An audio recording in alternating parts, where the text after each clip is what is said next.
Bismillahirrahmanirrahim. Assalamualaikum warahmatullahi wabarakatuh. Waalaikumsalam. Malam hari ini kita bertemu kembali setelah sekian lama ya. Terakhir kemarin kita podcast mungkin di bulan puasa, dan malam hari ini kita kedatangan tamu yang saya rasa cukup istimewa, yang mungkin di Bone itu sudah tidak diragukan lagi, mungkin karena ayahanda beliau adalah seorang mantan Menteri Pertanian. Dan tentunya agar kalian tidak penasaran, kita langsung saja berkenalan langsung dengan beliau. Selamat malam, mungkin bisa dikenalkan sedikit siapa dan dari mana? Saya Andi Amar Maruf Sulaiman. Saya juga sekarang sudah selesai dari S1. Saya kemarin SMA di Gotor. Saya kuliah di Unhas, tapi juga sekarang double degree di Australia, di University of Queensland. Kalau tadi ditanya ayahanda saya Andi Amran Sulaiman, itu salah satu Menteri Pertanian periode 2014-2019. Iya, di usia yang sangat muda ini, mungkin ya, bagi sebagian anak muda sekarang mungkin lebih ke foya-foya, traveling, atau apapun. Tapi sosok yang satu ini, warawiri kita lihat di pemberitaan bahwa beliau ini sudah memegang banyak peran-peran penting. Di antaranya sekarang menjabat sebagai CEO dari AS Foundation ya? AS Community. AS Community. Itu apa sih bedanya AS Community dengan AS Foundation? Kalau AAS Foundation itu dibuat oleh ayahanda sendiri untuk bantuan secara umum seluruh Indonesia. Sedangkan AS Community ini mewakili bagian bahasa gampangnya pemudanya. Saya yang pegang untuk lebih merambah lagi kegiatan sosial yang lain. Kalau AS Foundation mungkin lebih secara khusus, misalnya bencana alam, misalnya lebih ke sosial ya, ya. sosial ya. Tapi kalau AS Community saya yang bergerak di situ, bukan cakupannya mungkin lebih ke pemuda ya. Nah, dibanding ini. Tapi semuanya berkantor di AS Building. Betul. Yang samping nih Pamol, kalian tahu kan nih Pamol. Ya, malam ini mungkin kita tidak akan membahas yang berat-berat karena beliau juga sepertinya melihat dari kostum pasti tidak akan bisa tidak akan ada yang bisa menebak karena warnanya tentu saja bukan warna partai ya. Seperti yang sekarang ini lagi digembor-gemborkan bahwa kemungkinan beliau di partai A, partai B, partai C. Mungkin malam ini akan diungkap. Oh, belum. Belum. Sebelum kita berbicara membahas lebih jauh tentang politik, mungkin beberapa orang tertarik untuk mengetahui kenapa sih harus terjun di dunia politik. Artinya kan sekarang secara finansial sudah sangat mapan, apalagi dukungan orang tua. Siapa sih yang tidak kenal Andi Amran Sulaiman? Kalau sekelas Indonesia pastinya sudah diketahui betul siapa beliau. Kenapa harus tertarik dengan dunia politik? Menurut saya di dunia politik itu sangat penting bagi munculnya saya sebagai seorang pemuda, sebagai penyedia untuk image, pandangan baru terhadap bagaimana sih mengelola Indonesia itu. Karena ketika generasi-generasi yang sebelumnya mewadahi anak-anak muda, mungkin mereka masih agak kaku. Wah, saya ini dipimpin sama orang yang nggak sepantaran saya, dia mungkin belum tentu ngerti dengan apa yang saya rasakan. Tapi ketika saya memberi gambaran buat diri saya sendiri ketika untuk masuk politik, bilang, oh, tugas saya sini untuk memimpin. Dimana anak-anak muda ini biar merasa suara mereka bisa didengar, suara mereka, apa yang menjadi kepentingan mereka tuh diketahui. Nah, visi mereka sebagai seorang pemuda itu ada perwakilannya di parlemen atau di pusat sana, sehingga anak-anak muda ini tidak merasa dikucilkan. Bukan cuma sebagai sebuah alat, tapi mereka benar-benar terwakili bahwa oh, ini loh visi baru, oh ini loh seperti ini loh anak muda zaman sekarang, oh ini loh adaptasi dari zaman gitu. Tapi memangnya visi apa yang Anda janjikan jika misalnya suatu saat betul-betul terjun di dunia politik? Kalau visi yang dijanjikan belum. Saya belum ini. Tapi secara umum sedikit. Oh, tidak. Ya, masalahnya gini. Kalau untuk masalah visi, kita secara umum saja ya. Kita untuk memimpin dan untuk memberi wadah baru untuk anak-anak muda. Karena kalau secara kayak mau sebut slogan atau visi itu belum. Karena anak muda itu kan memang harusnya visioner ya, harus menatap ke depan. Ke depan harus terbuka. Jangan sampai tertutup sama yang namanya masukan-masukan. Ya, tapi jangan sampai salah juga masukannya. Harus disaring. Ya, sepertinya sudah cocok ya menjadi wakil-wakil kita di pusat. Ini yang menarik juga nih. Kemarin kan saya sempat ikut Apa sih yang kemarin itu yang di Bakonge? Iya, Ya, buka acara puasa bersama. buka puasa Silaturahmi. bersama ya. Itu disponsori juga oleh As As Community. Community. Saya lihat luar biasa di situ antusias masyarakat. Apakah itu sudah bagian dari kampanye? Bukan. Itu betul-betul pure untuk silaturahmi sama keluarga. Karena kan kita punya banyak keluarga di Sulawesi Selatan, di Sulawesi Tenggara. Kita cakup semuanya mereka. Kita undang lah, ayo kita silaturahmi. Ya mungkin keluarga dari keluarga-keluarga itu ngundang yang lain. Barulah ketahuan, oh ternyata banyak nih. Keluarga kita ternyata mencakupi hampir seluruh Sulawesi Selatan. Ada di Sulawesi Tenggara, ada juga di Jawa. Jadi kita betul-betul untuk sebar kebaikan saja. Kita untuk sama-sama menyambung silaturahmi, cerita-cerita lagi, ngobrol-ngobrol santai. Ya, kalaupun memang nanti ada sambutan-sambutan dari saya, dari Bapak, kalau dari Bapak benar-benar untuk nyebar kebaikan. Kalau saya mungkin sebagai perwakilan AS Community-nya aja, sebagai penyelenggara aja. Nggak ada. Tapi kampanye yang gitu. saya dengar pada malam itu ada banyak bahasa-bahasa politis loh. Itu. Tapi kan kurang briefing mereka. Karena kan kita dari niatan. Yang menyebut juga bukan saya, bukan yang lain. Bukan keluarga yang lain. Yang Tapi menyebut memang tidak tertarik untuk ke arah sana. untuk dimanfaatkan itunya, Iya. agendanya. Iya. Oh, enggak. Itu benar-benar Bapak bilang udah buka puasa bersama sama keluarga aja semua. Jadi pure hanya kumpul-kumpul Kumpul-kumpul keluarga keluarga aja. dengan orang di kampung. Tuh. Sudah lama udah pulang ke Sulawesi Selatan, jadi harus ketahui keluarga. Sekarang umur berapa kalau boleh tahu?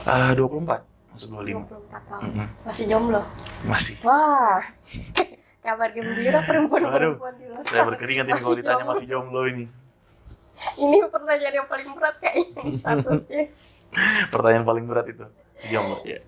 Terus bagaimana respon orang tua sendiri? Karena saya lihat kalau dari setiap sambutan-sambutan Pak Andi Amran Sulaiman itu sangat berharap sekali anaknya mungkin bisa terjun ke dunia politik.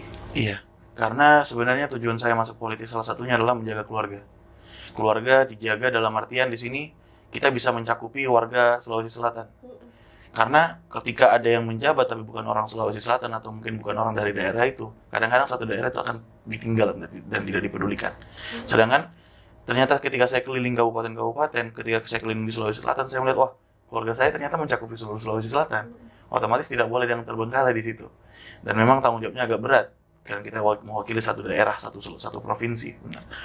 Dan di situ kita bisa lihat nih, wah, harapan besarnya orang tua ternyata memang buat ngedorong saya, kalau memang harus masuk politik untuk memperbaiki. Pertama tujuannya memperbaiki, merangkul, dan mendengarkan apa yang diinginkan oleh masyarakat Sulawesi Selatan. Berarti memang ada arah ke sana ya? Insya Allah. Kalau misalnya untuk pribadi, kalau untuk acara-acara kemarin nggak ada. Boleh tahu apakah di Senayan atau 02 boleh? Senayan aja dulu. Jangan terlalu cepat untuk memimpin sebuah daerah. Kan bisa saja. Siapa sih yang tidak kenal Andi Amran kalau Waduh. misalnya dipinang oleh misalnya ya? Iya. Kan kemarin tuh saya sempat berbincang-bincang dengan Pak Modalde. Apakah mungkin ada jalan menuju ke sana sebagai wakil dari Modalde? Kurang tahu, nanti kita lihat saja lah. Kita lihat saja, kita tunggu saja. Tapi sepertinya sudah ada kode-kode ya bahwa pasti pilihannya ke Senayan atau 02. Ya, kemungkinan Senayan, insya Allah. Apalagi sekarang Pak Gubernur kebetulan adalah om beliau, pastinya banyak lah yang bisa dipelajari karena rata-rata omnya itu orang-orang sukses semua ya. Insya Saya Allah. kebayang kemarin mereka berkumpul dalam satu rumah, ada Pak Gubernur, ada Pak Kadis, ada Kepala Bapenda, semua orang-orang hebat. Jadi bisa Anda bayangkan bahwa kalau sekelas ini saja maju ke Senayan, wah bisa mulus ini kayaknya Insya jalan. Allah.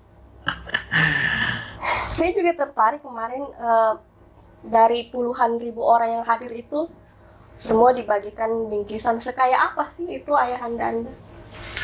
Bingkisannya. Iya, bingkisan dan amplopnya itu. Kok bisa unlimited begitu ya? Ya, rezeki dari Allah Subhanahu wa Ta'ala. Karena kan salah satu alasan kenapa AS Foundation dan AS Community terbentuk adalah karena itu, kita udah dikasih rezeki sama Allah nih. Kenapa kita nggak buat satu yayasan yang dimana tugasnya untuk membagi apa yang diberikan kepada Allah kepada orang yang lebih berhak, ya. Bukan berarti kita di sini sengaja hambur-hamburkan uang tanpa tujuan, karena memang harta yang sesungguhnya adalah harta yang kita tabung sekarang. kita tabung untuk akhirat nanti kan. Kita tabung sekarang untuk akhirat nanti. Salah satunya bentuknya ya sembako kemarin, kita sebarkan 20.000 sembako di seluruh Sulawesi Selatan. Terus kita juga ada amplop itu untuk bantu orang-orang yang membutuhkan. Semoga apa misalnya yatim piatu, kita bisa bantu mereka untuk tetap bersekolah. Terus janda-janda yang ditinggal oleh istrinya, oleh suaminya, terus sudah di umur tua dan anaknya sudah menyebar, semoga bisa menghidupi dirinya sendiri tanpa perlu ini lagi terlalu terbebani lagi oleh tidak adanya anaknya mereka. Karena kadang-kadang anak-anak juga bisa lupa sama orang tuanya, ya. Jadi tujuannya benar-benar untuk membagi apa yang kita diberikan oleh Allah supaya menjadi tabungan kami untuk akhirat nanti, gitu. Oh, berarti memang itu sudah jadi program ya? Iya. Bukan suatu hal yang direncanakan Bukan. kemudian ada tujuan tertentu, bukan. Seperti itu. Sudah ada dari dulu. Bagaimana dengan dukungan keluarga sendiri? Artinya di luar ayahanda, bagaimana dengan dukungan keluarga?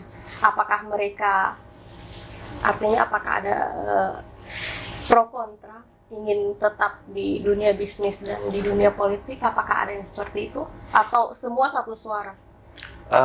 Kalau pro kontra pasti sudah pastinya ada ya. Ada yang menyarankan, udah di bisnis aja, lanjutin orang tua. Udah fokus aja, kalau perlu memang ada yang di politik, jangan Anda. Ya, betul. Yang orang minta orang lain aja yang mewakili.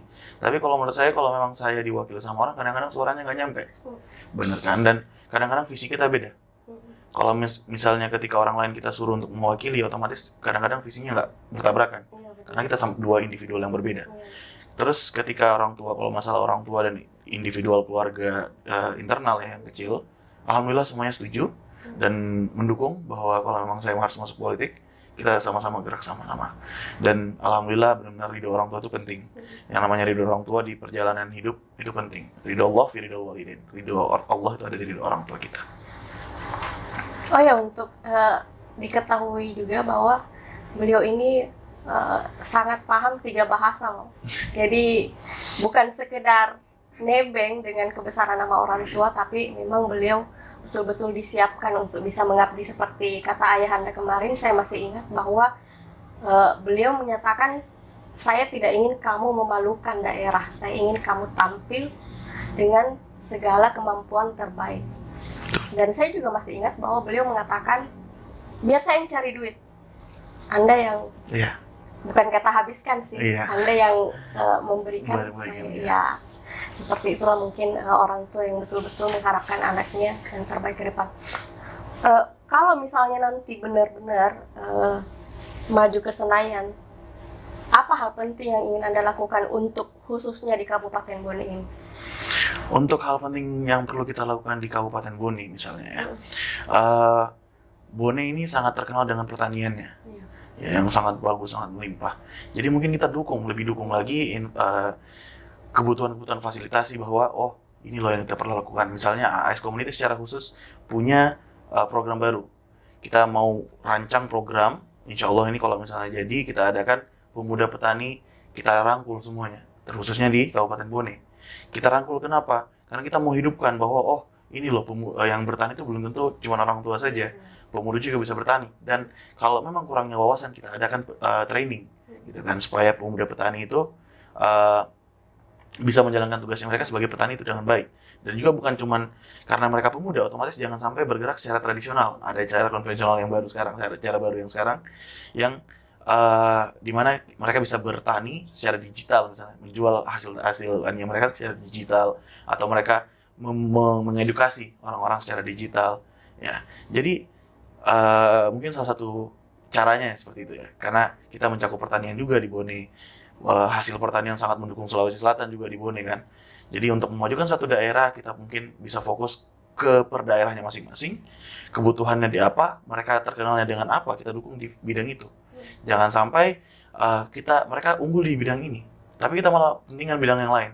Oke, kita boleh tumbuhkan bidang yang lain, tapi misalnya harus di-maintain juga bidang yang sudah benar-benar menonjol dari daerah tersebut untuk mendukung seluruh kegiatan ekonomi, seluruh ketertarikan publik terhadap hal tersebut. Tapi ada persoalan yang sebenarnya entahlah apakah pemerintah saat ini memperhatikan atau tidak. Ya mungkin ini mewakili suara hati saya ketika nanti Anda sukses di Senayan, mungkin bisa ingat apa yang saya ucapkan pada malam ini. Saya ingin sedikit meminta pendapat.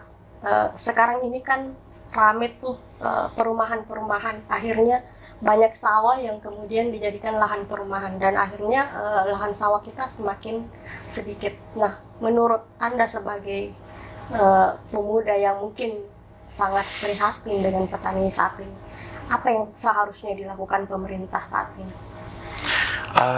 Untuk perumahan-perumahan atau pembangunan infrastruktur baru seperti apartemen, seperti rumah-rumah baru untuk masyarakat itu tidak bisa dipungkiri adanya, karena memang kita tidak bisa halangi. Indonesia terkenal dengan tingkat kelahiran yang lebih daripada tingkat kematian, di mana sekarang jumlahnya 250 juta, 300 ya, 350 juta jiwa ya. Kita udah nyentuh 300 jutaan angka kehidupan sekarang, dan itu akan terus bertambah karena kita tidak seperti Jepang, negara maju yang benar-benar fokus untuk kerja doang dan lupa untuk yang namanya kehidupannya, lifestyle mereka. Tapi kita benar-benar punya yang namanya keinginan untuk bertambah dan terus berkembang. Itulah negara kita, dan di sini perumahan otomatis akan sangat dibutuhkan. Tapi kita juga tidak boleh menutup yang namanya ladang pertanian, karena itu adalah simbol dari negara kita, karena kita adalah negara yang agraris. Di sini mungkin lahan-lahan akan kita perlu untuk buka lagi, lahan-lahan baru yang cocok untuk bertani, di mana kita harus cover bahwa perumahan itu jangan ditaruh di lahan pertanian. Kita mungkin alokasikan ke tempat yang mungkin tidak cocok untuk pertanian, jadi tanahnya bisa tidak mubazir. Ya, tanah yang subur, tanah yang cocok untuk bertani, kita betul-betul jadi manfaatkan, maksimalkan untuk lahan pertanian, misalnya padi dan jagung. Kalau misalnya ada lahan yang pH-nya mungkin kurang, tidak bisa untuk dipakai untuk pertanian atau ke perkebunan, kita jadikan untuk perumahan, sehingga dua-duanya sama-sama tercukupi. Jangan sampai kita menonjol ke satu hal, kita fokus ke pertanian, sehingga orang yang butuh misalnya tempat tinggal itu menjadi susah untuk mencari tempat tinggal, karena jangan sampai penduduk jadi surplus dibanding tempat tinggal yang ada, ya kan? Karena kita sudah punya banyak sekali masyarakat dan akan terus bertambah, di mana tingkat reproduksi kita sangat tinggi. Makanya itu dua-duanya harus kita alokasikan dengan kepentingan yang sama. Nah, sudah cocok ya duduk di Senayan. Oke, yang pertama mungkin pertanyaan terakhir dari saya. Bagaimana pendapat Anda tentang pemerintahan Bone sekarang? Pemerintahan Bone, saya mungkin kurang fokus ya di pemerintahan Bone belakangan ini, karena saya di pondok juga ketika kemarin. Tapi alhamdulillah ketika mendengar laporan-laporan dari kepala dinas bahwa produktivitas Bone ini sangat tinggi, salah satu yang terbaik di Indonesia juga. Pernah pertaniannya, di bidang pertaniannya terutama, itu sangat terkenal di Indonesia, bahwa Bone itu salah satu kabupaten, salah satu daerah yang berkembang dan cukup pesat dan menghasilkan, alhamdulillah kemarin nomor 2 kalau nggak salah itu hasil pertaniannya. Dan untuk masalah kepemimpinannya, di mana pemerintah alhamdulillah bisa ngejalanin apa yang diinginkan oleh masyarakat misalnya, walaupun mungkin masih perlu banyak evaluasi. Yang namanya dalam sebuah kepemimpinan, manusia butuh evaluasi. Ketika ada sesuatu yang dilakukan, ada evaluasi dalam hal itu, dan itu evaluasi akan dilihat bahwa ini yang harus diperbaiki. Tapi yang sudah benar dijalankan terus, dilanjutkan, diperbaiki, di improve. Tapi yang perlu dievaluasi kita ulang, kita remake bahwa ini. Jadi itu di pemerintahan Bone itu tetap harus terimplementasi hal seperti itu. Jadi benar-benar setelah melakukan sesuatu harus ada evaluasinya, harus tahu nih, mengarah kemana lagi biar lebih baik lagi nanti hasil kedepannya. Dan insya Allah di kepemimpinan yang Pombaso ini kemarin sama Puang Ambodale, alhamdulillah kemarin terbentuk dan memang mereka evaluasi.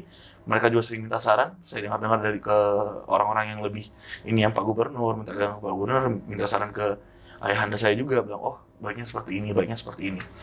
Masalah pertanian kan kita juga manusia biasa.